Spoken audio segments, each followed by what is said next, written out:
जगन्नाथपुरी के मंदिर के प्रसाद में दाल चावल मिलता है, वो मिट्टी की हांडी में क्यों बनता है? वो इसलिए क्योंकि मिट्टी पवित्र होती है, और मिट्टी न सिर्फ पवित्र होती है बल्कि इसमें पका हुआ खाना भी माइक्रो न्यूट्रिएंट्स से भरपूर होता है, ऐसा वैज्ञानिकों का मानना है। अब ये बात तो किसी से छुपी नहीं है कि हमारा शरीर मिट्टी से बना है। हम जब मरते हैं और शरीर को जला देते हैं तो 20 ग्राम मिट्टी में बदल जाता है पूरा शरीर। मिट्टी में कैल्शियम निकलता है, फास्फोरस निकलता है, आयरन निकलता है, जिंक निकलता है, सल्फर निकलता है और 18 माइक्रो न्यूट्रिएंट्स निकलते हैं। मरे हुए आदमी की राख में ये सब वही माइक्रो न्यूट्रिएंट्स होते हैं जो मिट्टी में पाए जाते हैं। जगन्नाथपुरी की मिट्टी पवित्र है, इसलिए हम मिट्टी के बर्तन में ही खाना पकाते हैं, वहाँ दाल पकाते हैं। भगवान को पवित्र चीज ही दी जाती है, अपवित्र चीज भगवान को नहीं चढ़ाई जा सकती। इसी बात को लेकर भुवनेश्वर में CSIR की एक लेबोरेटरी है, council of science and industrial research laboratory, जिसको रीजनल रिसर्च लेबोरेटरी कहते हैं। भुवनेश्वर के कुछ वैज्ञानिकों ने विश्लेषण किया कि जगन्नाथपुरी के मिट्टी के बर्तनों में बनने वाली दाल में आखिर क्या है, लेकिन वैज्ञानिक जगन्नाथपुरी की दाल का विश्लेषण करने में असमर्थ रही, जिसे मिट्टी के बर्तनों में पकाया गया था। फिर दिल्ली के कुछ वैज्ञानिकों ने उस पर काम किया, एक प्रेशर कुकर पर बनी दाल पर और दूसरा जगन्नाथपुरी की मिट्टी की हांडी में बनी दाल पर, और उनका जो रिजल्ट है वो रिसर्च रिपोर्ट में है कि जगन्नाथपुरी की मिट्टी की हांडी में बनी दाल में एक भी माइक्रो न्यूट्रिएंट पकने के दौरान कम नहीं हुआ था। जबकि प्रेशर कुकर की दाल को जब उन्होंने रिसर्च करके देखा तो उन्होंने कहा कि इसमें माइक्रो न्यूट्रिएंट्स प्रेशर से बनने की वजह से बहुत कम हो गए हैं। उन्होंने कहा जगन्नाथपुरी की दाल मिट्टी की हांडी में पकाई तो 100% माइक्रो न्यूट्रिएंट्स उसमें बचे हुए हैं, और जैसे ही प्रेशर कुकर में पकाई गई तो इसे माइक्रो न्यूट्रिएंट्स मात्र 13% ही बचे, 87% नष्ट हो गए। प्रेशर कुकर में दाल को जब पकाया जाता है तो उसके मॉलिक्यूल्स टूट जाते हैं। लोगों को ऐसा लगता है कि दाल तो पक चुकी है, लेकिन वास्तव में ऐसा नहीं होता। पके हुए का मतलब होता है कि जो माइक्रो न्यूट्रिएंट्स आपको कच्चे रूप में शरीर उपयोग नहीं कर सकता, उन्हें उपयोगी बनाने के लिए उसे पकाया जाए। मिट्टी की हांडी की दाल बहुत बेहतरीन क्वालिटी में होती है क्योंकि उसमें प्रेशर से उसके माइक्रो न्यूट्रिएंट्स को क्षति नहीं पहुंचती है। मिट्टी की हांडी की बनाई हुई दाल को खा लीजिए तो उसका स्वाद भी जिंदगी भर नहीं भूलेंगे। इसका मतलब क्या है?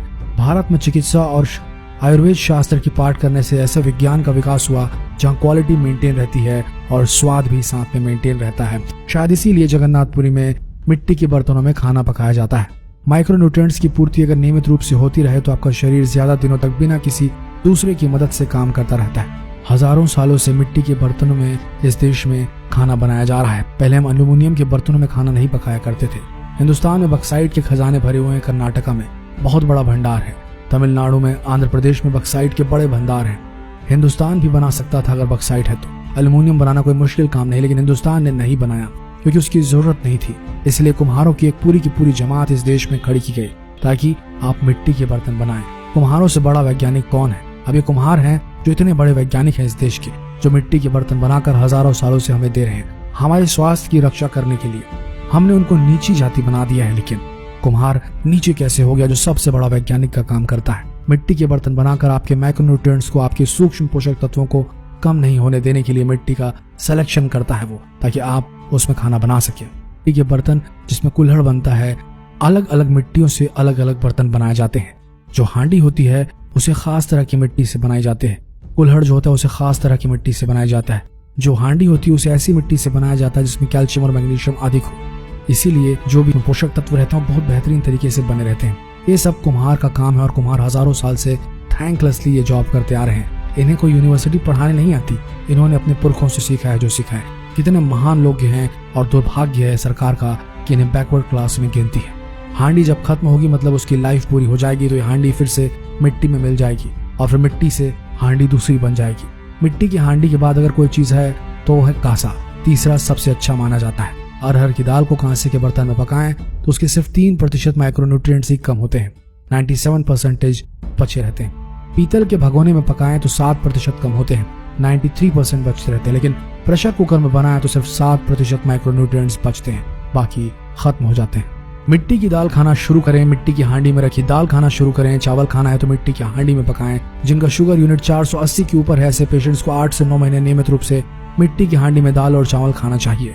हांडी की खिचड़ी नियमित रूप से खाइए और मिट्टी का तवा भी लेकर घर में रोटी बनाने के लिए बाजरे की रोटी बनाइए। इससे आपका स्वास्थ्य सही रहेगा।